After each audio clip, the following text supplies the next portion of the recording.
Bonjour, aujourd'hui une vidéo sur le Mastervolt, l'onduleur Mastervolt que j'ai récupéré d'occasion, qui a déjà une bonne dizaine d'années. Je le teste, je fais les rendements, les courbes et on voit ça tout de suite.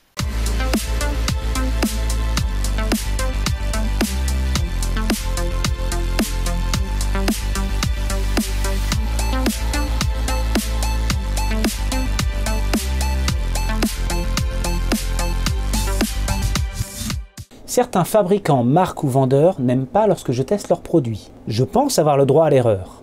Et les fabricants, marques ou vendeurs ont un droit de réponse. C'est une occasion pour chaque fabricant d'améliorer son produit. Et pour moi, c'est l'occasion de mieux connaître les produits.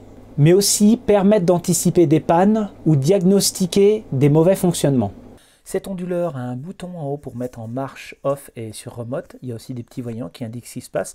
Alors des fois ça bug un petit peu, ça met du temps à s'afficher. Il met environ 5 minutes à démarrer. On voit les raccordements en 230 volts et les endroits où on règle le mode économie d'énergie. Il y a le mode en 208 volts, donc tension dégradée, ou le mode impulsionnel, comme celui que je viens de régler, qu'on voit à l'écran là. Il fait des impulsions et il consomme plus que 1 ou 2 watts. Alors qu'en temps normal, il consomme 7 watts à vide.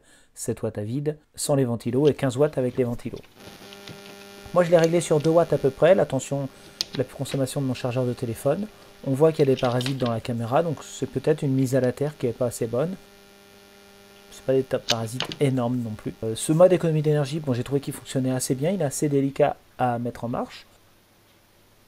Mais globalement, ça me va.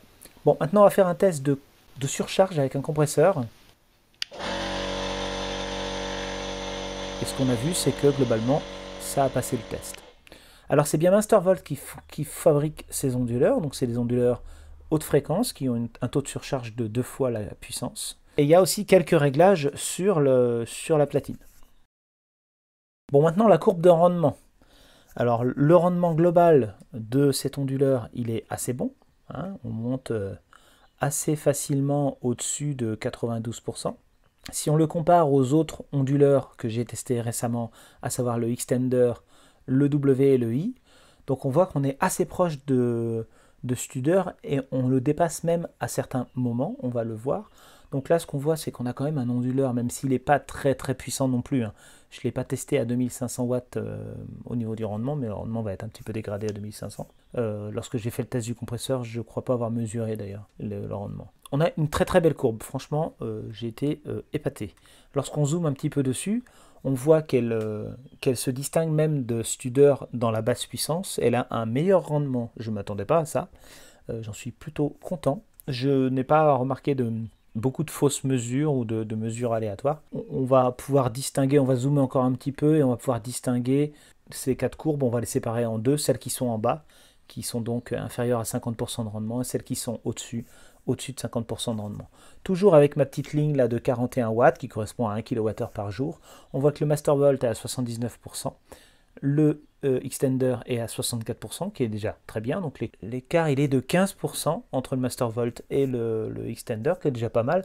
Mais les autres onduleurs WI là sont vraiment très bas, on en a déjà parlé. En termes d'autonomie, il faut vraiment des rendements très élevés à basse puissance.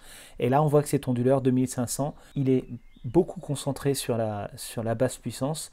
C'est normal qu'il ait un rendement supérieur à Studer parce que comme c'est pas un 4000, il a 1500 watts de moins et il a des performances plus faibles en grosse puissance. Donc il est vraiment concentré sur le bas de l'échelle. Et ça, c'est très adapté à l'autonomie. Donc cet onduleur, je vais l'installer en autonome pour des faibles consommations et avec de temps en temps des pics de consommation qui ne vont pas être désagréables, qui ne vont pas être impossibles. On se retrouve alors avec un onduleur qui, de mon point de vue, est très performant. Après, la qualité, la fabrication, je ne sais pas, il a plus de 10 ans cet onduleur-là. J'en ai déjà remplacé quelques-uns dans ma vie pour des raisons quasi inconnues. Bon, je ne connais pas la fiabilité dans le temps. Disons que c'est une marque qui n'est pas assez répandue dans mon domaine pour que j'ai assez de statistiques là-dessus, mais en tout cas, en l'état, c'est un très bon produit. Reste à voir le prix qui est, je crois, un petit peu élevé, donc moi c'est le modèle 24 2500. Moi j'ai quand même été bien surpris par ce matériel que je connaissais depuis une dizaine d'années, mais j'en ai installé genre 5 ou 6, ou dépanné. Je pensais pas qu'il était aussi performant, aussi bon en termes de réglage de mise en veille. Il est un peu cher quand même, c'est un matériel qui est fabriqué en Chine, qui est made in China, mais la marque est nordiste. Je suppose que les autres produits de la gamme doivent être bons. Je les ai contactés, mais ils ne m'ont pas donné réponse. Bon, du moment qu'ils ne me font pas de procès pour la vidéo, ça devrait aller. Allez, bonne journée à vous.